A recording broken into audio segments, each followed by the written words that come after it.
Good evening. I'd like to welcome everyone to the Experiencer Podcast, the podcast that brings you upfront and personal with past and present enigmatic experiences from individuals who have witnessed or even interacted with the strange, the extraordinary, and the otherwise unknown existence of UFOs or aliens. If you've had an out-of-this-world experience you'd like to share, please reach out to me at theexperiencerpodcast@gmail.com. If you have photos or footage of UFOs, IAPs, or any other extraordinary phenomena and would like to share it, please forward it to theexperiencerpodcast@gmail.com.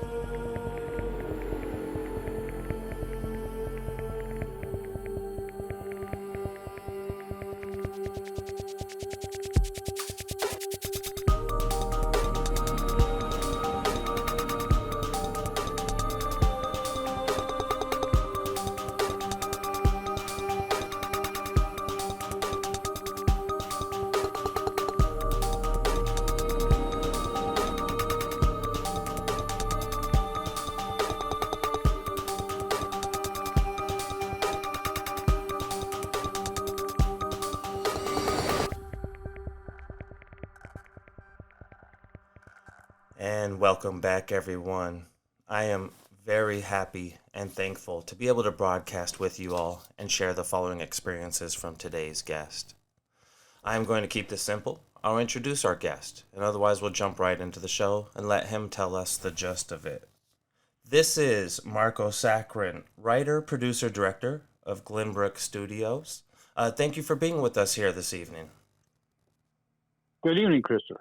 Thank you for your time today, Marko. Give us the setting. Maybe start with telling us where and when, or how old you were when all this took place, and I'll let you start where you want to start this evening. All right. Well, as you know, there's a lot to delve into. Here's a scoop. People call things extraterrestrial, UFOs, extrasensory perception, paranormal. I like to call it all just extra normal. The stuff that's just a little beyond normal that you can't quite explain. And then the things to get into that you can't quite explain, but before your very eyes, you're witnessing something that just can't take place in just a coincidence. Absolutely. Fair enough. So those are most of my experiences starting from when I was very young. The first most memorable was when I was around 8 years old. And I was in the back seat of a car, of my mom's car, and my older brother was in the passenger seat. I was in the back. My mom was driving. And they were talking, and I was just looking out the window as they were driving along, and they were talking about his teacher or something. And she said, "What's your teacher's name?" There was first, start of school or something. And the name popped in my head before anyone said anything. And then he said the name. And I said, "How did I know the name?" She didn't know the name. He only knew the name, and I never heard of this guy before. So that was the first moment that I really recollect being very curious about that type of phenomenon. And that was about 5 years old, you said? No, 8.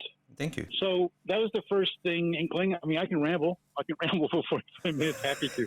Look, okay, so 8 years old, I had that. And that's just one of my distinctive moments that kind of registered in my conscience that, hey, I got curious about this thing. What's going on? Yeah. So fast forward, I have a little sideline of alien stuff, which isn't quite, it's in the extra normal category, but it's not, I don't know if it's tied to the paranormal side of I have more paranormal stories to tell. Well, you're welcome to either chronologically and you just want to go to the next thing, or if you like to go associated, there's some association where keep it in the extrasensory, however you like to go. Look, I'll spend most of the time in the paranormal, extrasensory stuff, but let me just throw in the alien experience I had, just for the sake of your audience, and maybe they can help make sense if it fits in or not. I can't be the judge of it. It's just part of my experience. So I'll put that aside. I mean, I'll put that up front right now so we can move on from it. So the basic thing is I had lived in the country in Connecticut, and it was, summer times, the outside noises, the night noises, were like a jungle. Literally, it's a cacophony of sounds. And growing up with that, as opposed to being in the desert where it's quiet, and crickets maybe, wolf or something. But in the country in Connecticut, it's literally comparably a jungle. And I got used to kind of listening to stuff and kind of put me to sleep all the night. critters, all the night sounds. There's just a whole bunch of them. And I would just let it lull me to sleep. But it also had a creepy feeling because there was this consciousness out there. All that nightlife represented this vast ocean of this consciousness. So my young mind grabbed onto that naturally, I guess. And so when I was picking up stuff for my brother, when my mom was talking to him in the car, and other events, I just feel like I'm picking up from this greater consciousness, and that the sound of those night sounds are kind of bring me back to that. But I have these dreams. I thought they were dreams. Very often, as we see me, they are.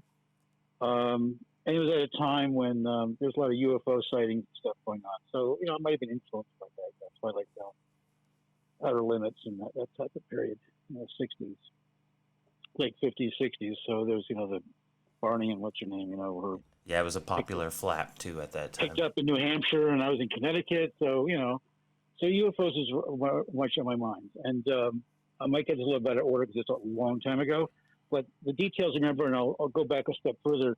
One evening, we had a view on a hillside looking down into a valley. And one evening, I saw these lights in our valley. And I went outside. There's no sound of a helicopter or engine or anything. And they'd move up and move down and then dart off. I mean, it was like I witnessed a UFO because what could explain that? No sound and the movement. And so it kind of creeped me out, but I didn't make much of it. And then I had a dream of being abducted once. I thought the dream was just a dream, and I felt like, okay, I must have just dreamt it, being influenced by all that stuff. And I'm fairly skeptical. I like to make sure that I kick the tires on my conclusions before I take them on the road. Fair enough. But then soon after that, I don't know how many months or years so after that, again, I was very young. We're driving by this area near where I lived, and I saw this field, and right away, that's exactly where I felt I was taken to the spacecraft or something. And it was right across the valley where I saw those lights before. So that whole experience just kind of came together as like a spooky encounter, whether it was an astral traveling or an abduction, I don't know. But an actual full circle of sorts. However, I mean, again, I'm not here to explain it. I'm just here to tell what I experienced. How close were the supposed dreams to the original sightings of it in the field and what have you? How far apart would you estimate, of course, being young in it a while back? Within a 2 or 3 year period. Maybe less. Copy that. But at the outside. I understand. So 9, 10, 11, 10, 11, 12, somewhere in there. I get that exactly myself. I understand. But I can't be accurate because that time didn't register in my memory. When you saw it as you drove past it, did you get a visual in your mind's eye directly from that dream, or did you just get that kind of euphoric deja vu sense? It was a visual memory of seeing exactly that's the spot, because of the orientation of the tree line and everything. It just was like, it's like a snapshot that you don't forget. There's often an emotion associated with that. Can you recall that emotion? And the emotion and the emotion underscored that snapshot. The snapshot stopped me, and then it brought back the emotion of, yes, sir. Of, it was creepy. Okay. It was spooky. It was creepy. But I felt protected. I didn't feel alien. It wasn't an alien scary. It was a spooky feeling, but it wasn't scary like I was being, like, oh my God, I got flashbacks of my belly button being probed or something. I went on board the spacecraft. I mean, it wasn't like a movie, although I could interpolate a movie and add stuff to it. But all I experienced was just the supernatural sensation, right? In the sequence, I saw the light up and down in the valley one night without a sound. And then sometime, whatever later, I had these dreams. And then the third thing was seeing this place that driving by, and I said, that's where I was. And then the feeling came back of, I don't know, it wasn't a bad feeling. Interesting. A lot of times it's helplessness or fear, but you're saying the underlying feeling was positive or just a euphoria.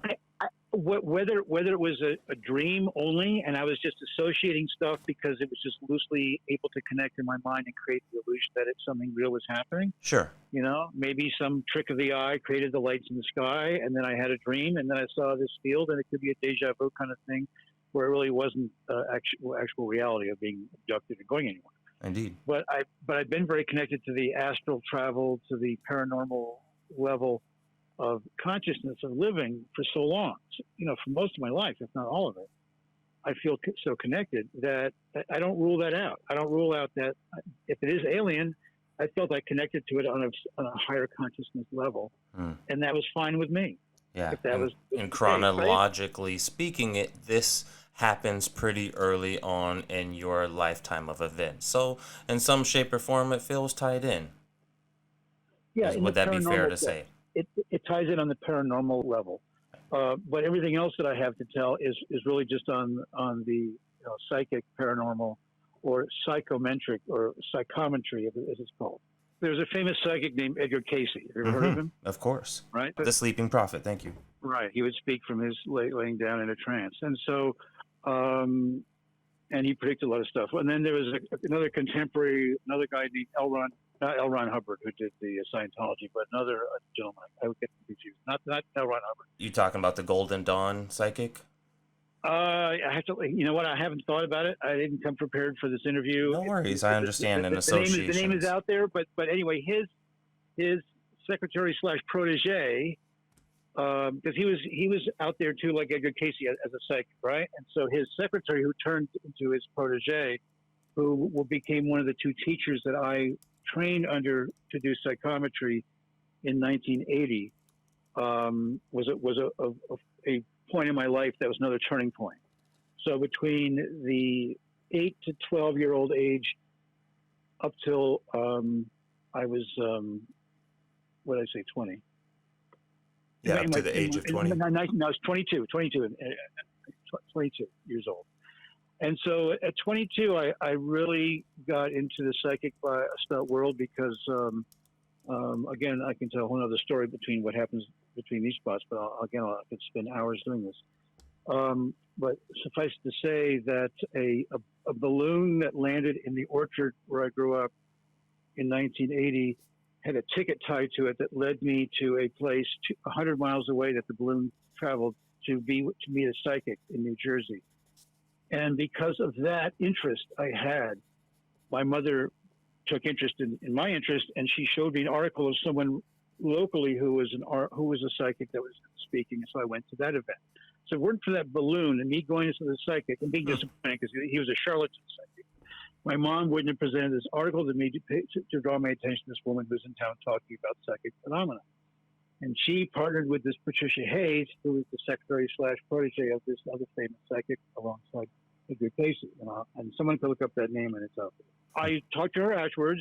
She was a real deal. She became famous because she predicted an event at Niagara Falls that prevented people from being killed or something. I vaguely remember. Or maybe didn't prevent it. Just predicted that it happened. Maybe she caused it. I'm just joking. That is a part of the phenomenon, potential aspect. Yeah, right. Manifest your own. Exactly. Your own premonition. Anyway, I was always about the genuine. What's real about all this? I don't want to be out in la la land believing this or that. I really wanted something to be concrete. I wanted concrete evidence that stuff was happening. So I decided to enroll for a weekend workshop with about 5 other classmates or co-students that we were all under their tutelage. These 2 ladies, and they put us through exercises that helped develop our ESP and our sense of reading things. We read objects and people. And that was the primary goal of the weekend workshop, was to train us in those skills. So I got trained, and it blew my mind. Again, I can go on and on about it, but just to highlight it, just to show how it blew my mind. So I really just taught to meditate. And I had already practiced that, so I was already good at calming the mind and centering yourself. And then you kind of become a blank slate. You go, okay, a little pain over here, my knees hurt, whatever. You kind of evaluate what's going on with you and what your status is. And then once you have that down, you've relaxed and cleared your mind if you can. Just be mindful of, just aware of what's going on in your body. And you introduce something, an object or a person, and then you just record what gets added to you, what comes into your brain after that point. Okay. And you just become a reader. Okay. And you're just reading and writing things down. And very quickly, so I got so much more to tell you. No, please. Two incidents that happened on the Sunday of that weekend, which is like the final exam, so to speak, or the final practice, where we put everything we learned into practice. So we're supposed to take an object and do a reading of it, and then we take a person who's opposite us, hold their hand. We don't talk to them, and then we just tune to them. So first I took an object. You don't know who it belongs to. You just pick an object, and you start writing on an index card. And I wrote everything about it. And I wrote, I see a pine forest. I see a cabin. I see a red boat, a canoe or something like that. And I see there's some guy named Hal or Hank. I was just writing anything that came to my mind. I mean, I thought I was just making up a story or something. But literally, that was the practice. You're supposed to trust what's coming through you. The psychic impulses. Once you've cleared your mind and assessed where you are, where what your status is in terms of pain or discomfort, just assess where you are, and then when you introduce something, what is added to your experience, and you just talk about it. And I just talked about it, and this is what I saw. Sure enough, I get the card back, and you're supposed to get check mark, X, or question mark, or something, right, on each of the items. And I had a couple dozen items written down, and I had some question marks. I had a couple X's, and then the check mark was cabin in the woods with a red canoe, and a guy wasn't Hal or Hank, but it was Harry or something. Wow. That's still a lot of hits in one string of hits. So I could throw a bunch of darts, and I can maybe hit a few targets, but just to be tuned in like that and get that much information was very intriguing to me. Okay? Indeed. And so I sat down with a woman I didn't know, coming in just as a volunteer, to help us practice. So I sat down and I held her hands for a moment and let go. I did all that tuning in, relaxing myself and assessing and then tuning in. And right away I said, I don't know, I see kids around you. Are you a school teacher? I mean, I see like second grade or something. I couldn't deny it. It was just what came to my mind. Mm-hmm. And I talked about other things. And we finally stopped. And that's all I could think of. She said, well, I am a school teacher and I teach second grade. So that was another thing that just sort of made me believe that there's something greater going on. I love it. It's very similar. A lot of psychic training schools, institutions that have developed since the mid-'70s, late 70s, very similar to the coordinate remote viewing protocols. Are you familiar with those? Yes. Yeah. Yes. Yeah. So it's very cool that you had a lot of the same hits that Lynn Buchanan and others describe in their books of their training. Right. And that was empirical to me. To be experiencing these types of things wasn't just I'm imagining it. I'm not having a dream about aliens or imagining this or filling in the gaps. These are the facts. I do this, I see this, I write it down, and I see it more than what you imagine is true. Right. You couldn't guess to be that accurate. Well, that's just the start of it. This is just the appetizer. I'll come back. If you want me to come back, I'll come back. No worries. Please continue in your own way. So I jumped to that 1980 workshop, and that convinced me of a lot of that stuff. So that kind of helped also channel all the mystery stuff that was happening before that. It kind of like helped me grasp it all and feel that there's a place for all this. Something worth spending a little more time on. Yeah, but it was also a sense of it wasn't creepy anymore. It was intriguing, and it became almost like an extrasensory perception power almost. I have to say, I find it really ironic that, you mentioned the first gentleman that led you via the balloon with a ticket in it was a charlatan, but yet he still played a place in this all. Absolutely. That's the thing. It's my interest and intrigue that I actually took the time, because, most people say, oh, this got snagged by the wind, got snagged in your trees. So get rid of it, Yeah. But it had a ticket for a psychic. A free ticket for a psychic. Go, that has to be a message. Still inserted vocabulary in your consciousness. Yes, and if it's not a message, I was going to make it a message because it was that meaningful to me, all right? I love it. So I have a whole adventure. I could spend 2 hours telling you about the whole adventure it took me to just get down in New Jersey. I bet. 120 miles away and get back again and meet the guy. I mean, I can make a little movie about that alone, and then meeting the guy and everything. And he drove me back. It was just the whole trip. But it got me on the map. It got my interest on the radar, and my mom got on her radar, and that was enough. And also that way I could tell the difference, He was one idea of a psychic, and I met like a more genuine person that was into the real psychic, not the showman side of it. She was into the actual physics of it. There's physics involved in this. Indeed. As I mentioned to you earlier, it's like what scientists still can't explain. Huge percentage of the universe of black matter and black energy. Oh, indeed, and all of science is constantly being developed from and a the theory ocean, forward. Even the oceans on our very Earth are only like what? There's still 90-something % we haven't explored. Yeah.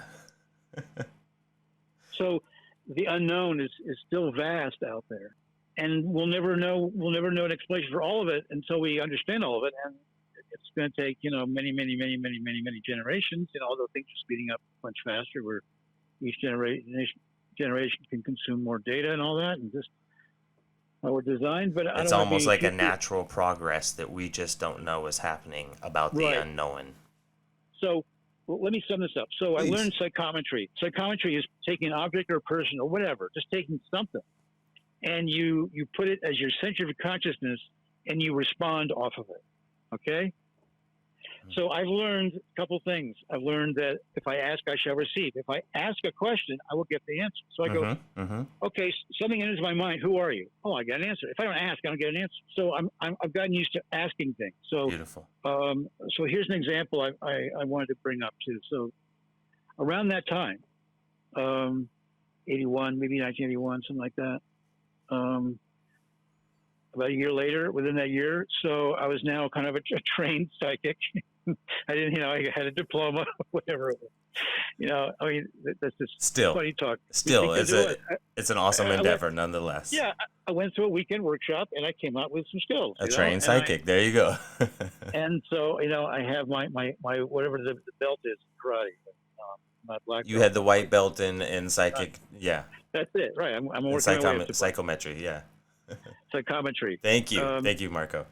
And so that was about taking objects or things or people or whatever and just tuning into them, because the theory is that energy is everywhere and everything retains energy, and energy doesn't get lost. So if someone's wearing a wedding ring for their whole life and then they pass away and someone holds that ring, you could literally go back and tune into their whole life to that ring, if you were that attuned, if you're a black belt, so to speak.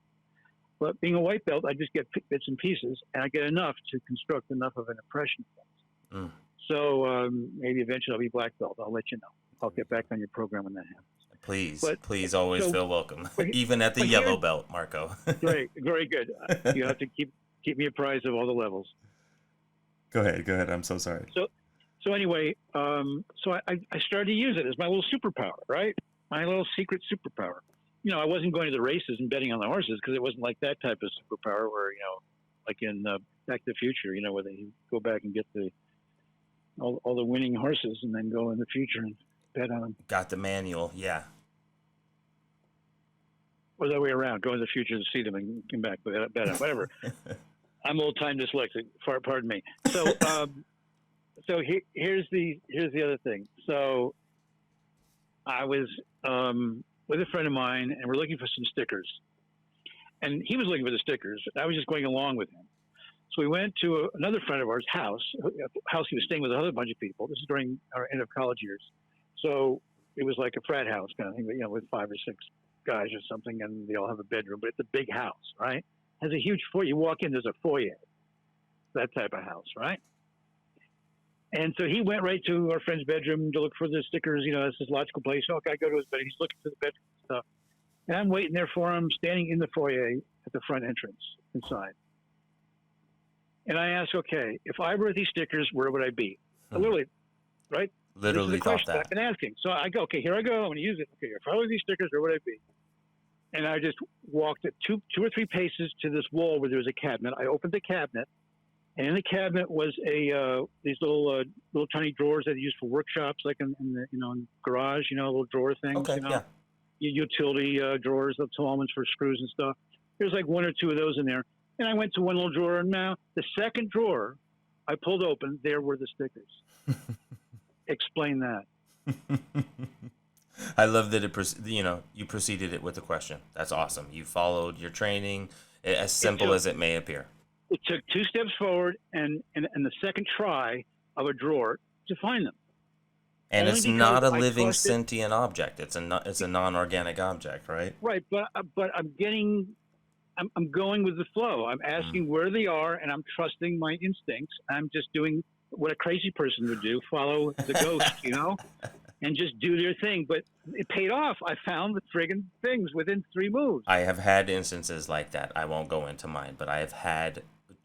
Once I've learned things, I tried to practice them as long as I could remember, of course, to keep trying to practice. And I had a lot of more successes than I often even remember I did. So please, that's so cool. That's really, really cool. So, all right. So that was yet another story of, proof of concept type of thing, right? And Yes, so I really felt I had a superpower. So from then on, if I wanted something, I would just ask for it, and I'd feel guided to it.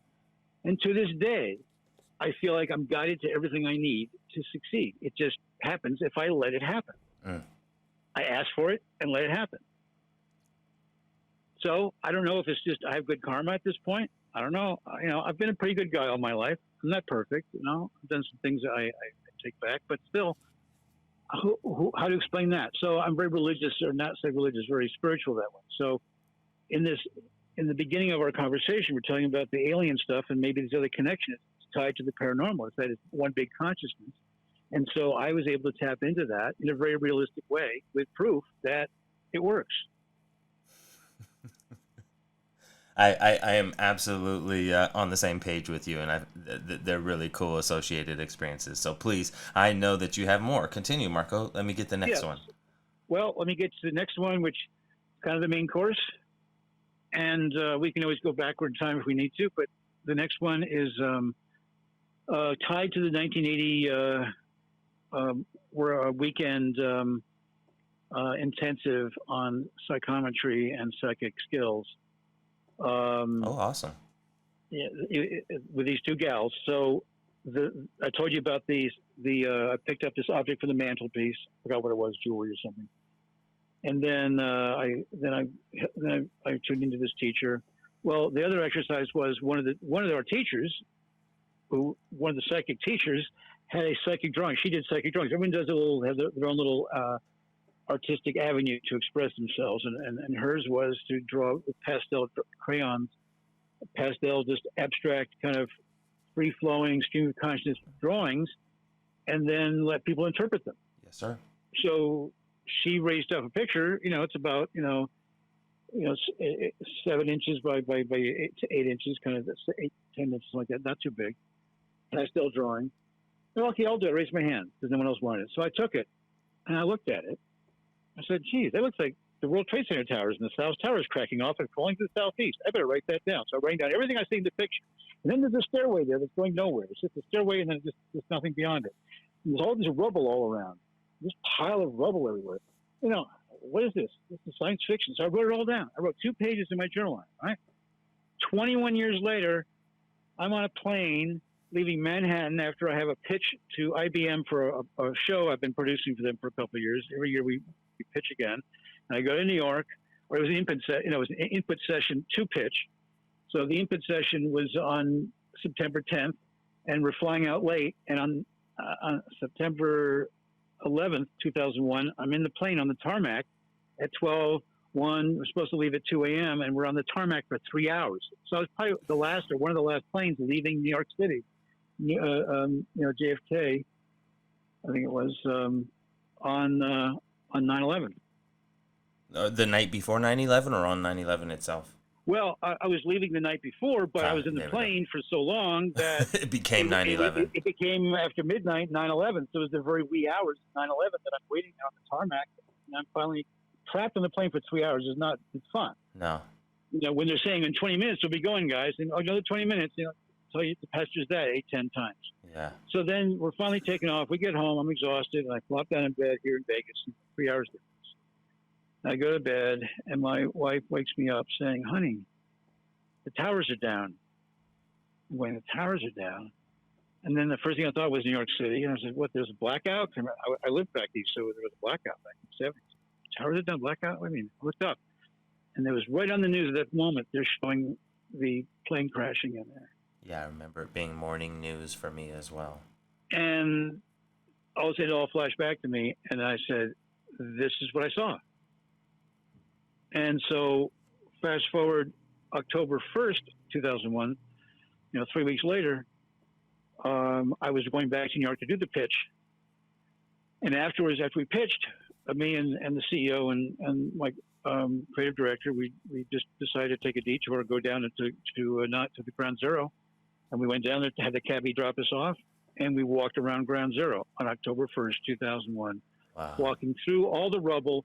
And there were still pockets of flames and fire, burning in pockets of the buildings. Wow. And all the stores were just blown out. All were blown out. It hasn't been cleaned up at all, right? It was just witnessing the horror, almost like I'd been there on the very day, and all the stores were blown out it was like chalk and dust on everything. Everything was just white. I can almost tell what you're going to say next, but I can't wait for you to say it. Please go ahead.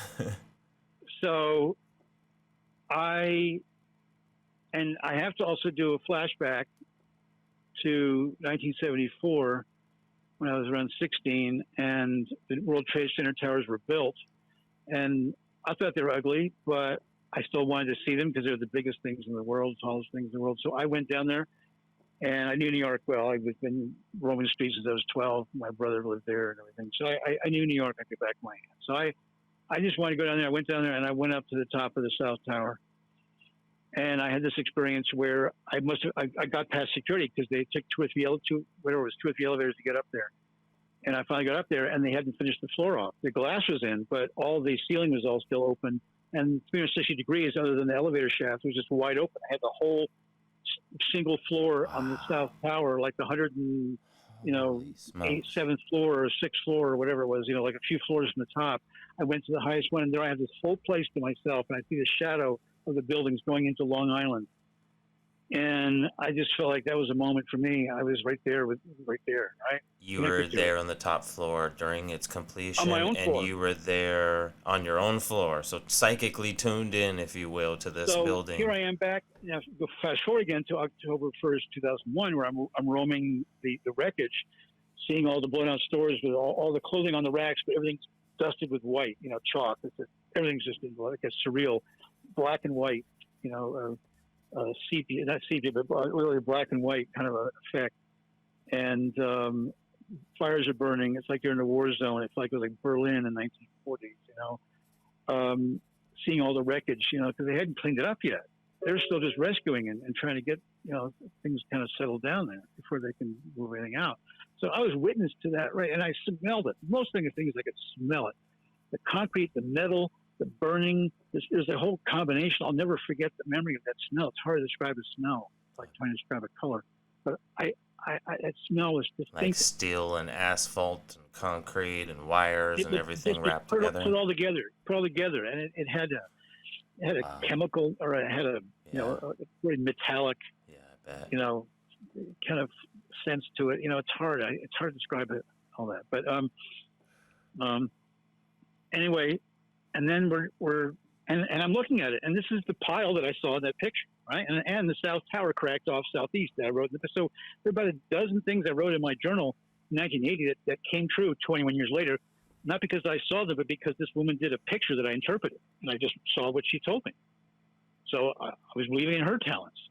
Wow. Did she happen to draw that right then and there that day? In 1980. I don't know if she did it then or brought it with her. I'm not sure. Wow.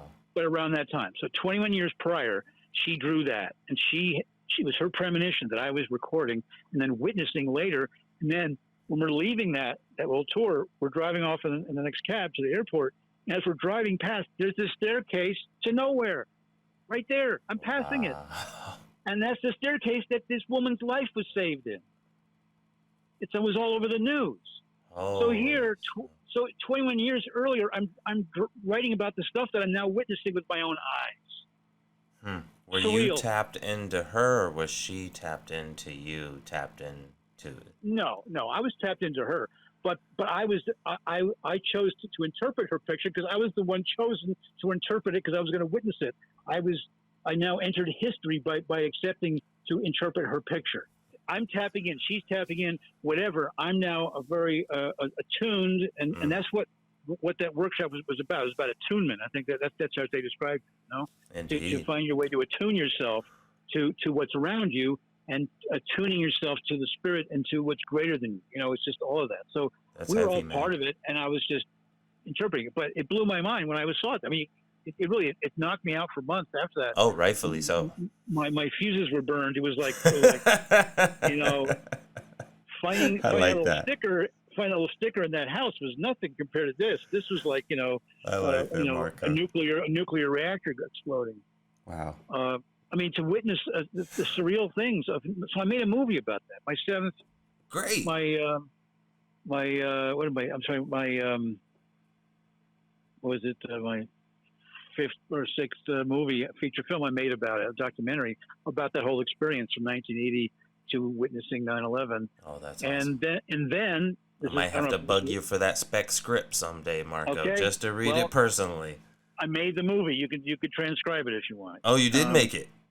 Yeah, I made it. It's a movie. Oh, that's too awesome. Oh, well, now we can all fall down the rabbit hole with you. This is even getting better. Absolutely. So this is what the movie was about, and this might be the answer to your question earlier, or what you thought where I was leading you. Yes, sir. Is that because of my experience in 1974 at the World Trade Center South Tower, because of this woman's Patricia Hayes' pastel drawing of 9/11, 20 years prior, and then me having to be with an IBM download session on that day, and then come back for after the event 3 weeks later for a pitch session to IBM. One of my biggest clients at the time, and I was at the height of my career, and seeing the tour of Ground Zero. I mean, that's a through line. So I made the movie to psychometrize the building of the South Tower. Mm. So I spent the movie as a psychic experiment to just focusing on the South Tower and using my psychic skills to tie into all the memory that's tied to that building, including my own connection to it, because I was inside of it. I had an intimate connection. Well, I'm very thankful that you're spending this time to share this with us today, because we're possibly extending that print even further. That's really cool. I really like that. Thank you, Marko. So you have to watch the movie to find out what I drew from it. I'm game. I drew some conclusions, and I did my own psychic reading of that event. The hypothesis alone, I'm sure, is staggering. I can't wait to dig into this. The local paper, the Mercury, is it? Las Vegas Weekly, and then there used to be the Mercury, I think, or Las Vegas. It's one of those two.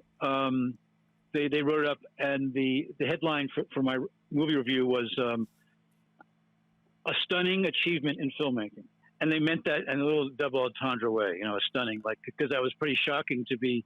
I was pretty out there telling what I think was going on. I really like the idea of documenting psychic experimentations, especially in a more modern sense. So I think that's really cool, and you must have been a hell of ahead of the curve. I was kind of like doing like a one-person seance of all the people who died that day. That's really kind of what I felt like, and I was just being the messenger. Wow. Oh, wow. That's what that movie is. Do you have it published online that we might be able to share that link with listeners? I don't have it available at the moment. No problem. No, but I will have a release at some point, and I'm looking for some help to get me to the next point here. I have a domain that you can mark down that I'm going to be putting movies on, eventually over time. So, every few months you can check back and see what's there, if it's changed or not, and eventually it will change. And definitely next year it will change. Copy, and it takes time to get a production done. Understood. But it's very simple. It's my first name, Marko, not CO, not the Italian, but the Slavic. I'm actually Ukrainian. So Marko.tv. So that's it. My first name, Marko.tv. You have to put the www before it. Make sure there's www.marko.tv. And then there's a movie there called Amygdala Warrior, which you can watch. Your listeners can just mark that down, and over the next months or years. Yeah, check it out every 6 to 9 months. See what's new on there. See if we find this psychic documentary on 9/11. That sounds quite intriguing, to say the least. Exactly. It is on IMDb, and if you Google it or my name, you'll catch a trailer for it. That's just as cool. That'll keep me in the meanwhile. Just make sure it's mine. There's some copycats out there that check the title and just stick it on any old crap. Always is. So just make sure my name's there, and my 9/11 it's called. My and then 9/11. Awesome. My 9/11. And it's called, and to make it distinguished, it's called a paradocumentary. So it's Marko Sakren's My 9/11 a para-documentary. Oh, P-A-R-A, like like paranormal, paranormal. Oh, I love but it. para-documentary. That's too cool, Marco. You're on the cutting edge on something right here. I'll Well, tell you what. I have I have to give credit to where credit is due. You know, I work with some good people, and I don't come. And thankfully, because I don't come up with I come up with good ideas, but not 100% of the time. So I hear that you. actually came from one of my mentors, who happened to be one of the former managers of the story department at Paramount Studios.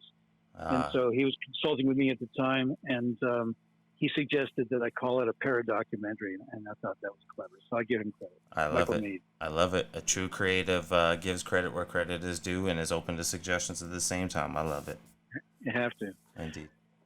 So, you know, that's kind of the bulk of stuff. Of the other stuff I listed for you. Anything else you want me to point out that you have any questions about? That was pretty heavy. I almost need a minute to sip of water, a cigarette, but let's move on. It took me 2 years at least to kind of recover from that Swallow that pill.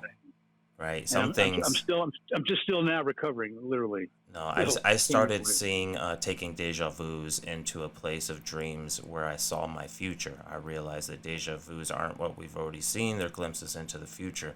Then, when I started yeah. digging into that further, I started having dreams, but realizing that they're often tied to our emotions. So I started to see glimpses of the future, but they were of my dog dying or something just as painful. So you got to be careful what you delve into, only Well, because there's a lot of energy and emotion tied to it all. you got it, and I'll want to throw this in because that reminded me. I'm a director at heart, but I produce so I can direct, and in order to produce, I write so I can produce and direct. Right. And I've I've been told, but gotten pretty good at the writing. I've worked about about a dozen and a half screenplays, and I've produced 4 or 5 of them, and got some in the works. And my next one is really a doozy. I'm really excited because I think that's the one that's going to finally be my breakthrough project. Everyone needs some breakthrough at some point. But anyway, through my screenplays, I've tuned into stuff, and the tuning in often becomes prophetic. And I joke with my wife about it. We go, everything I write comes true. So it's kind of scary. Were you a Simpsons writer once, Marco? I don't know about that, but I know that they probably were tapping into the same energy I was. Indeed, most musicians, creatives, artists, the like, we all do, right? But if we're channeling a greater force and a greater spirit and inspiration and all the stuff that comes through us, whether we give credit to our friends or our colleagues who give us ideas, or to whatever muse we have that feeds us, the pen or the universe, yeah. That muse, if we're open to it and we're trusting our instincts, which is another important thing I've learned, to trust one's instincts and to become trusting of them, and so sometimes because you trust your instincts, you're landing into a stream of consciousness that's telling you something that you're the messenger for, right? Yes, so sir. I often feel like I'm writing stories that I'm a messenger. And what's the messenger for? Well, I'm writing for something that's going to happen, and I'm almost preparing for that for some reason. I just still am trying to find the place for that, and that kind of spoke me too when I these things that have happened throughout the political season. I had a political comedy, and things are coming true from that. So I have to be careful. Whatever's coming through me, I have to say, is this a premise? Is this forecasting something going to happen? And so there was one idea I had, a sci-fi idea. It was about the sun exploding. And then when I told some people who were working with me on it, they didn't know me very well, but they were getting to know me because they're working with me on it. Went out to lunch, and I told them about this, and I told them my psychic experience, and it freaked out this girl because she thought, oh my God, that means the sun's going to blow up because you wrote it. And so really, she thought I was predicting the sun blowing up, and it scared the hell out of her. So there's a lot of freaky stuff you got to be in control of and not let everyone know it. But the stuff I write, again, I can elaborate on it, but there's stuff that every time I write something, it has foretold something that has come true. And even if it doesn't, the emotions behind it, the correlations that happen with it, we often start to realize, maybe it didn't happen. It was a parallel universe. We live in a multiverse. So maybe I got a glimpse of something that happened. It changed last night. Thank God it won't happen. I had the emotional or empathetic, for that moment. Yeah, for that moment. I saw what was going to happen. So a lot of times, personally, that's what I think is happening. We're getting glimpses at a parallel possibility that did or didn't happen. How about this? I propose this. this angle to the whole thing. I see things not so free. I still, there are patterns out there, right? You look at nature, fractals. Bees and bugs, they're all free flying, but they're all in a pattern. They're all doing their thing, right? Human beings, the traffic jams and all the bird's eye view of interstates, intersections, at night with the red one direction and white the other direction. We're all predictable. We go to work, we're like nature. We're in these patterns. Yeah. And so those patterns don't change overnight. They can be predicted. This person I can predict they're going to go to work the next morning. And I can predict that light's going to turn red. And everything is timed or whatever. So there's a lot of stuff that can be predicted. Indeed. I'm seeing it this way, that because it's like a clock that's already set in motion. When I see the future, I'm not seeing the future. I'm seeing the ingredients now that are going to lead to the future. Here's an example to reinforce that theory. So 1980 again, being that demarcation point where I was getting my skills, my credentials to go out in the world and practice. Mm-hmm. And I was attuned, or I learned the art of attunement. And so did my life, my career, got married, all kinds of stuff. Got married twice even. So lived life, a lot of stuff was going on. Again, big autobiography there. As it does. But when I got to before 9/11, I was worried about this premonition that the tower is going to collapse. So I was tuning in for the longest time, and my wife can tell you, I was always worried about that premonition. When's it going to happen? Because I don't know what year it was, right? I just knew that's what's going to happen. South Tower was going to crack off, and all the rubble is going to be there, and that staircase, and all the details. So what year I was asking? Okay, what year? What year? I found the sticker. I asked for the sticker. If I was a sticker, what would it be? Now, what's the year? So 1998 came to mind. So the build-up to 1998 happened, and nothing happened. The towers weren't destroyed. Nothing happened. 93, there was an attack. It's like, oh, that must be tied to it, right? Remember in the basement? Oh, of course, yes. And then 98 happened where I had it in my mind. It's 98. And then when 2001 hit, 9/11, and then they're bringing all the history up, 1998 was the fatwa that Osama bin Laden laid on us for that attack. So that's why I picked up 1998, because that was when everything gelled in his mind and it became an order. Yeah. So I'm picking up stuff, not knowing how to do it. So when 9/11 happened, I'm like in that small category of people that go, like the guy who gave the ticket to the hijacker, whatever is the lead hijacker, just these people who are incidental, but who feel they're like the survivor's guilt kind of feeling, right? Yes. So that we witnessed it and we couldn't do anything about it. We couldn't stop it. We'd be considered a crazy person if I went out there to speak and say, "Don't watch out, this is going to happen." And they're going to say, "Oh, another crazy person." Yeah. So there's nothing you can do. You just have to be a witness to history, and that's what I had to resign myself to eventually. Because and maybe it was also a big lesson, like, let's take my connection really seriously now, because it's not light anymore. So maybe the next time something happens, I can maybe do something about it. So there's always that hanging out over me. It's Damocles, sort of Damocles. No, absolutely, and again, I think any human emotion dealing with a psychic sense in its original imprint, that's got to be heavy enough. Let alone the more you think about it, the ripples of its actuation or its manifestation, we can only be passengers to this whole thing, but still heavy nonetheless. But that's how I see it. Again, bird's eye view, stepping way back. They're patterns, and what we predict, what I predict anyway, I think is I'm tuning into something now that's going to lead to something in the future happening. So when that thing in the future happens, it's not that I predict it happening. I saw it happening because I saw the origin of it, or I saw the momentum, or I saw the collection of energy toward it. So that's why I don't think I see the future. I see things in the present that the present leads to the future. So I'm just catching it before it happens. Right, a new heavy imprint and possible outcome. I mean, I'd love to work for the police if I can get this bottled up, because I can't. I don't want to work under pressure like a parlor trick. Right. Here, dogs can sniff things out. I can't just. I can't force it on and on. Sometimes it takes a decade. Sometimes it's a month. Right, and that's what I'm finding too. A lot of stuff I predict in my scripts are 10 years early. So good luck, finding the killer. Just if you want to use me, it'll take 10 years, okay?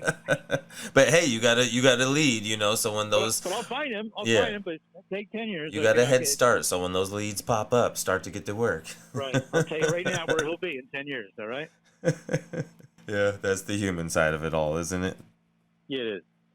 So I know that sums up a lot, right? Yeah, and you did mention 2 decades of being haunted. Would you like to touch on that at all? Well, the haunting, I put it because it does feel like that. Because, and I did. Oh, I can add one more thing too, by the way. When I screened the movie My 9/11, I screened it at the Brendan Theaters in Las Vegas. Mm-hmm. I had a good sized house. A lot of people there. Nice.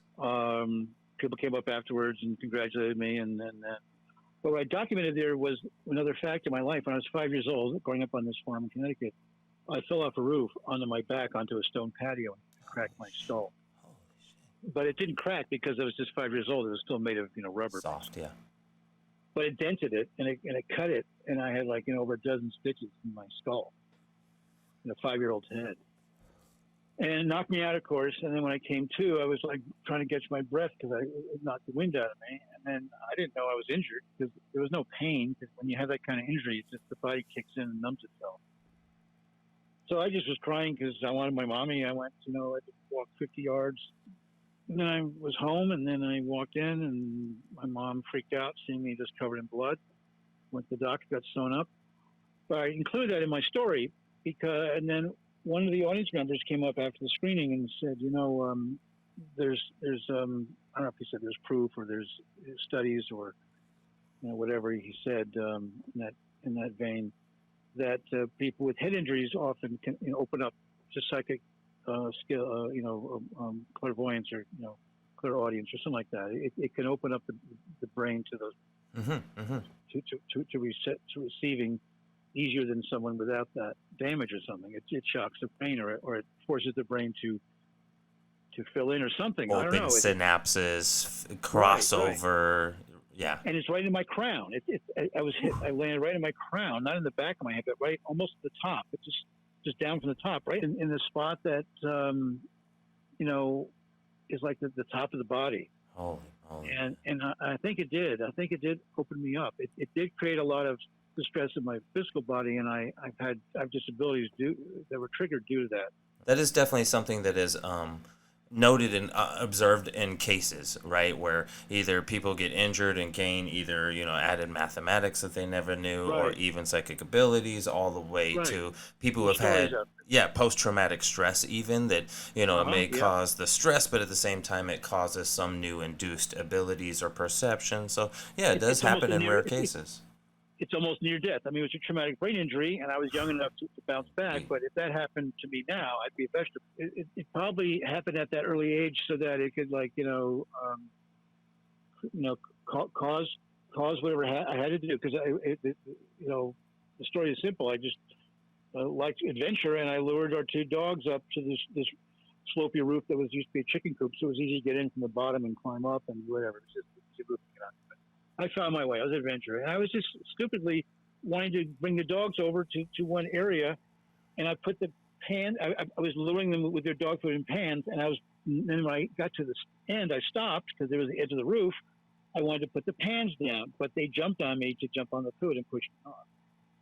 So I lured the dogs into a situation where I had to pull back onto a patio. So something in me at that age was luring me into that setup. Right. It wasn't necessarily you luring the dogs as much as fate or destiny luring you. Right. And so it must have been meant to be where I just had to have that head injury so that I could. And so the haunting. So you could attract aliens. You could attract a psychic sense. You could grow a little bit of a third eye. And I had to be careful, because when I was telling people years later about all that. I think I was on a psychic chat room at one point, maybe during the 90s, on AOL or whatever it was, something like that. Yeah. And one gal says, be careful because once you're opened up to all that, it can drive you crazy and look crazy, sound crazy. So just be careful what you allow into your brain, make sure you're the gatekeeper. And so I always kept that in mind that, That's well said. And then tied to that was at this 1980s retreat for attunement, um, um, Patty St. John and Patricia Hayes were the two ladies who organized it. Patricia Hayes did the artwork, but Patty St. John, she's the one that predicted the Niagara Falls thing, and she was the main teacher. But her husband did regression stuff. I didn't know what that was at the time. So I did a regression event with him. Lay down in a quiet, dark room, closed my eyes, and he talked me back into time. And I was kind of going back into whatever my memory bank was, and I kept thinking that my imagination or my memory. So I was still using the psychic attunement skills I had. So I would just let go and just let whatever enter my brain, and I would just talk about it. So I just talked me all the way back. And I happened to see my two best friends from college there, and they were going back like prior spirits or prior lives or something, like we'd known each other before, which it felt like when we met anyway. But I didn't pay much attention to it. And then I won't go into details here, but basically I started to open up to this prior life, and then a flood of all these spirits came at me, and I felt like I opened the door to Hades or something. Not Hades, but just the universe of all the entities and all the misfits, mischievous ones, and everything just coming at me. It was like moths to a flame. I was the flame, and all these moths were coming at me. Now, you saw this visually, or you felt it, or? I felt it, and so I had to stop the regression because I felt I had opened up a whole new. Because I was, going back to like an ancient time thing. And I don't know if it was symbolic or a message for me, but it was just picture a whole lot of bats flying at you. You kind of want to wake up. And so I just said, okay, I've done enough. And then I said, did we go back in time? He goes, yeah, but it also might be the future, he told me. And so that now has stayed in my mind, because now I'm thinking what I saw maybe is the future. So I'm very mindful of that. And then also around that period of 8 to 10 years old, 8 to 12, I did my art. My dad was an artist, so I was copying him too. I did drawing. And I found this artwork recently. I drew a picture of a headstone with my name on it, and then my birthday and my death day. Oh, wow. On the headstone. And it's literally in 14 years from now or something. Oh, wow. And at that point, who would have known that you could have even done the math correctly, I don't know. I just remember it. It was I just grabbed it out of the air, but wow, it must have been maybe. And I'm curious when that year comes. I'm telling you, I'm gonna be looking over my shoulder. I'll be watching out. I bet you're going to be stepping up your workflow over the next 7. Who knows? Yeah. Well, it just make me know that if this is my last chapter, let me go out with a bang. Yeah. I hear you. Anyway, but that kind of ties into all that together too. So I just want to share those things because that's awesome. again, I'm very skeptical, but it's hard to deny some of this stuff. Fair enough, and quite brilliant approach. So please, outside of the regression, was there a number of paranormal experiences that stick with you? I have to check my notes. What did I tell you? Anything else that I sent you that you wanted to ask about? Why don't you look at those notes? Yeah, that's what I'm looking. So you just mentioned 2 decades of being haunted. Well, again, the haunting ties to all the moths, the flames, the bats flying at me. From that regression, I realized how I had to be careful. So when I did psychometry of 9/11, I feel like I'm drawing in like a seance, but a single person seance. All the way I could explain it, because I'm not around the table holding hands with others. I'm just doing it myself. But I open the door, and because I'm a conduit, it's like, hey, come over here, Marko. Marko can hear you. Marko can listen. It's almost like they're all flying to me. And they didn't have to all come that night. Yeah, it could be an open door. But they're all coming all at once. They all want to talk. It's just like, chattering press, for the press asking questions, or birds chirping.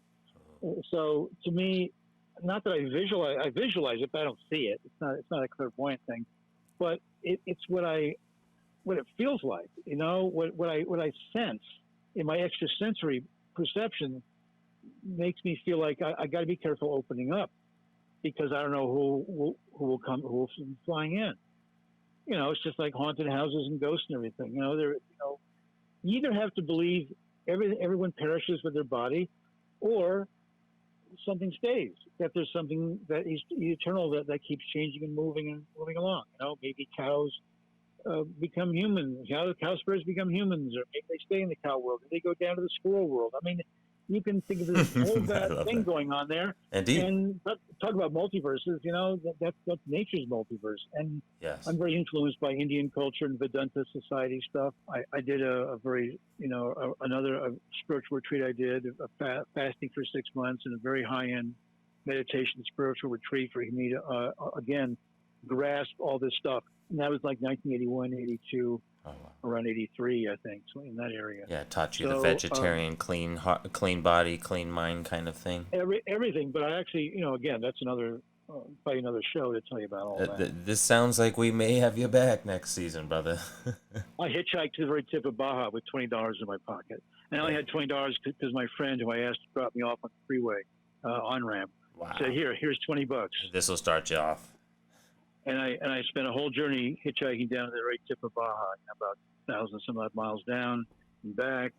And then I went up to a retreat in Northern California, north of San Francisco, and spent time at a Vedanta. It was just 5 monks living on this ranch. And it was very peaceful and quiet. But the main Swami that I was visiting in San Francisco, I was going to his temple that they're worshiping all the prophets, and I was just felt universal connection there. And I go meditate every day religiously, and he saw me. So this woman at the front desk says, the Swami's been seeing you come and go. We have a retreat. You want to go visit there? He knows I took it seriously. So I was refining my meditation skills.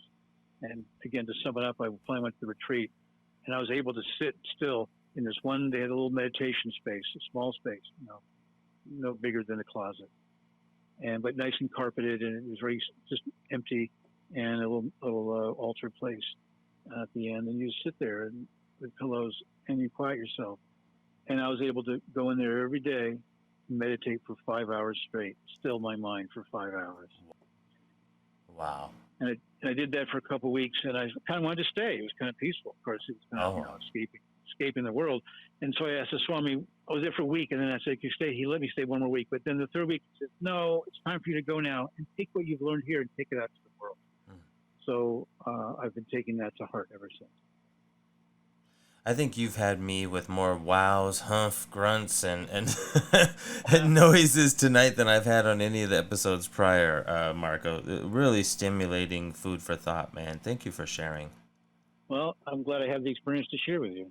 Well, I'm glad you're willing to share, because I'm sure so many of us are going through so many phases of the process of growth, self, and evolution, let alone psychic is a whole nother facet that mankind seems to be currently sleeping on or awakening to, however we want to look at it.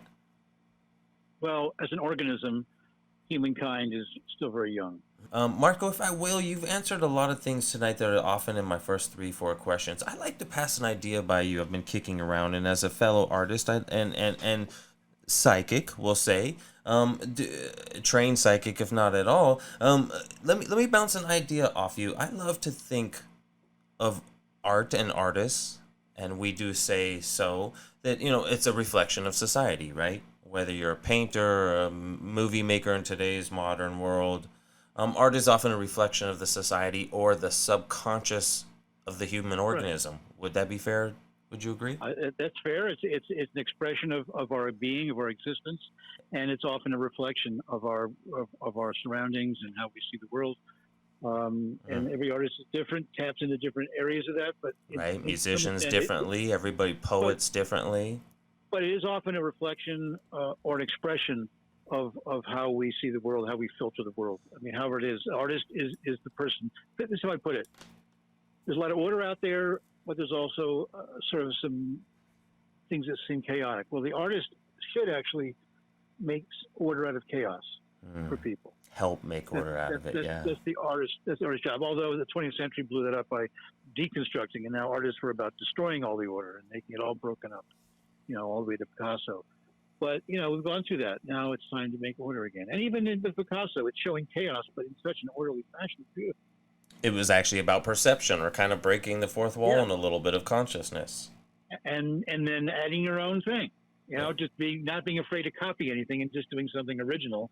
And that's why people stand out like that, because they're not afraid to just take what they've learned, keep reflecting stuff until eventually they're kind of reflecting their own inner soul, and Your so what inner comes out soul, or new. closer to the community truth or the bigger Right, truth. Yeah, and we're right. all in search of an honest reflection in ourself of that bigger truth that we search, Right. right? And, So and as babies, it may start with our environment, but it may eventually grow to our own consciousness and our own self-reflection and our own connection to the universe. And that's what we're reflecting on. So that leads me to a let's do, if we will, just for a moment, especially us both being filmmakers, outside of this podcast, a lot of movies are at a new level. If we'll take movies for a moment, 20 years ago, every movie was zombie or post-apocalyptic, right? I mean, even 10 years ago. We're moving into a new phase.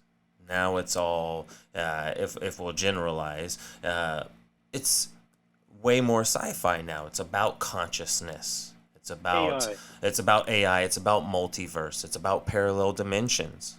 We left just time travel that we started in the 80s and before then, but we started with time travel in the 80s, and we've even He-Man, I think, in the 90s, late 80s, was on, like vibration and multi-dimensions.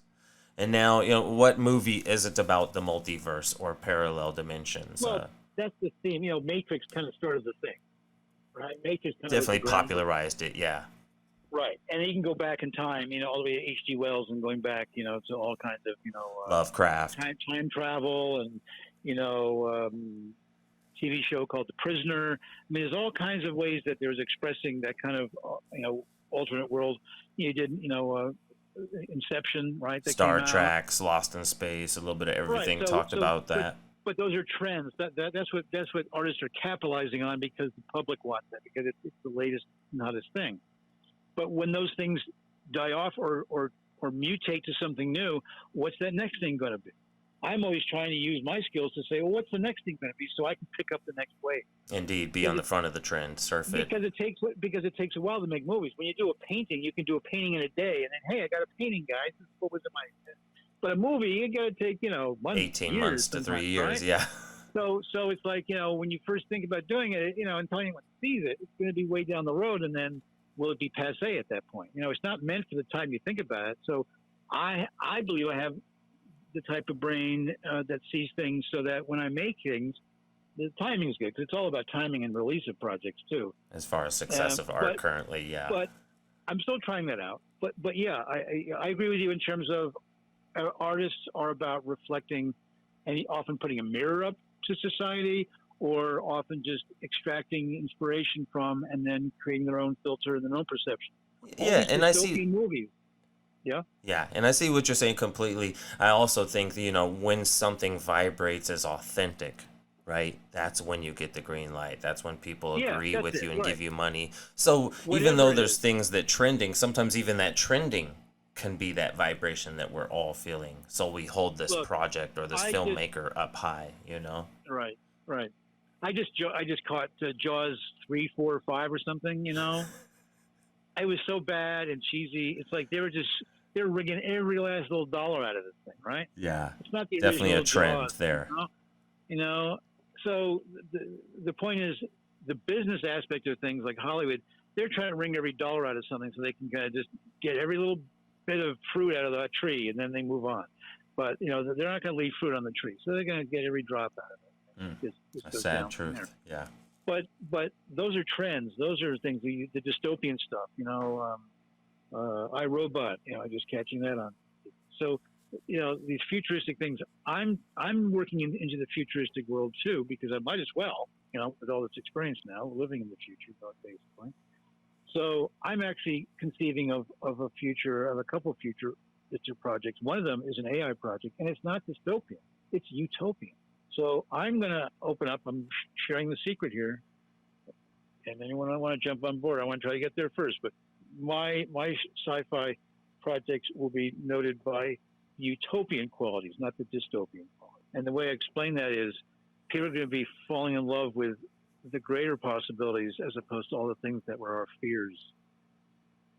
And it's going to create a futuristic world that is going to make sense in such a way that the audience is going to feel good and entertained, not because of the horrible things that are happening, but because the fascinating, great things are happening. Right, the potential for teaming up or curing or working together or falling in love. Well, my next project takes place in 2099. Does it take place in America or just on Earth? Well, it takes place on it takes place in Nevada. Very So cool. it opens in Nevada. Yeah, it's definitely fun stuff, you know. But I'm approaching it like I've been saying all evening here. That I just asked the question. Okay, if I were AI, where would I be at this time? Where would human race be? Where would all this? And so I'm writing something that's actually the answer to my question.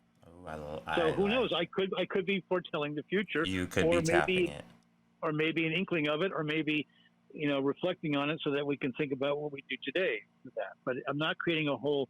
The world certainly has changed, and I'll add one more thing. In the world I see in the future, the population has been in my sci-fi movie. I still will retain sci-fi status because I can't prove anything until it happens. And that's way off.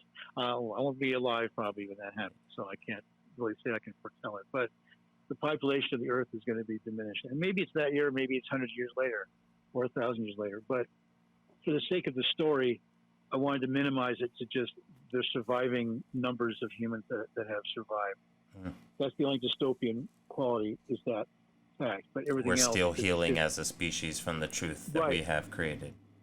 So 2099, we're in a recovery mode, and AI is helping us, and AI is creating a beautiful new world. That's all I can say.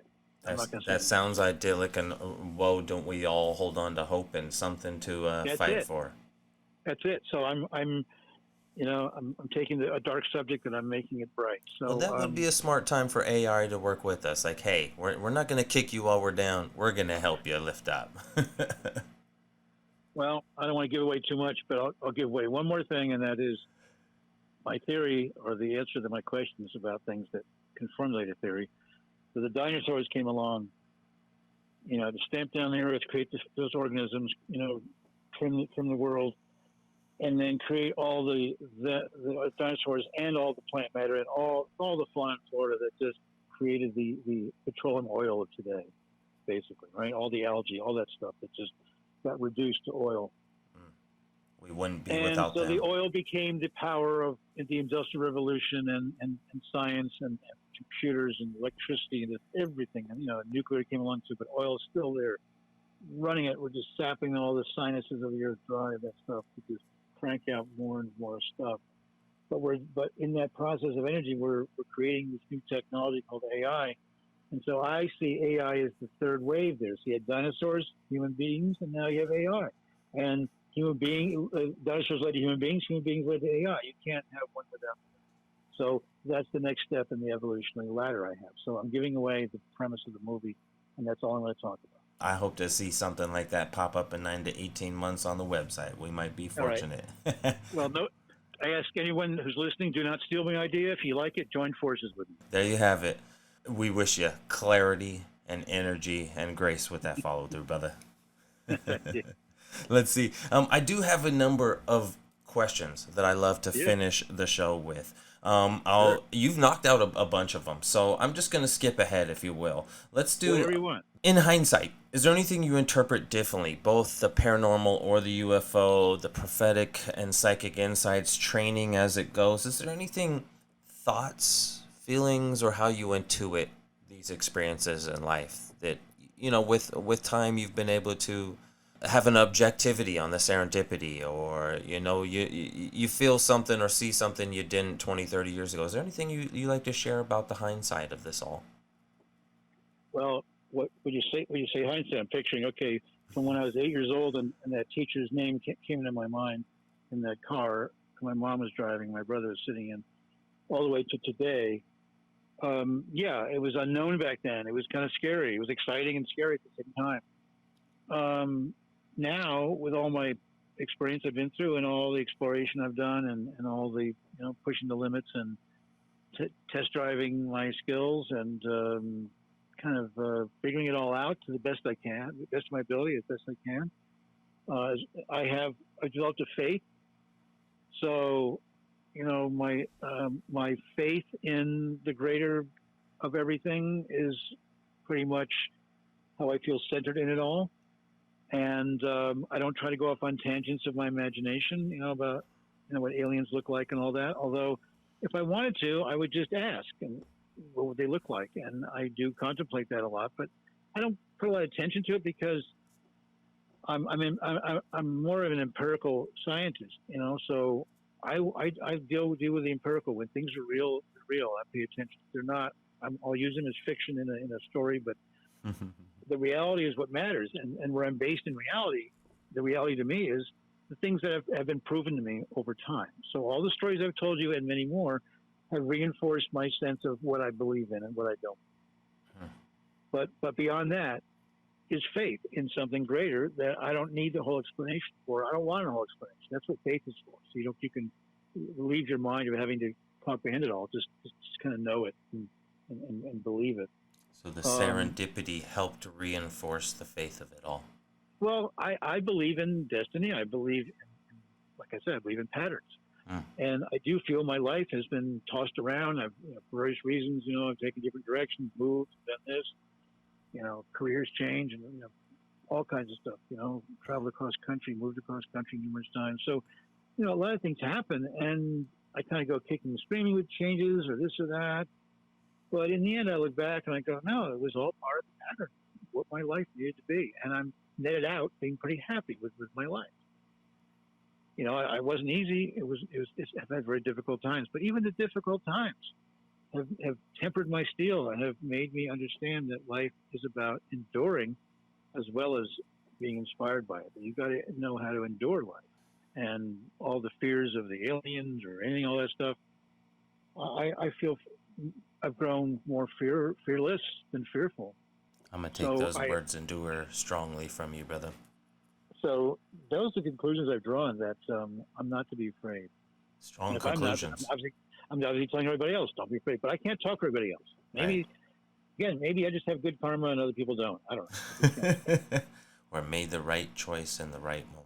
Who knows? And I do. I do contemplate. I ask whenever there's crossroads in my life, I've tapped into this psychic ability to ask, what's the answer? What do I do next? Tell me, Lord. Tell me, God. I'm not a highly religious person that way. I'm more of a generalist. Yeah, I always crack up when it tells me back, there is no wrong choice. I'm like, nope, that doesn't help me. Okay, so let's see. Next one. Has anyone in your family had similar experiences, paranormal or UFO? That's hard to say. I don't know everyone's experience. No, I know. And, sometimes our parents talk to us, oh, man, when I was a kid, I saw this a bunch of times or something. Put it this way, I didn't grow up with anyone telling me about it. I didn't grow up with anyone explaining it or exposing me to it.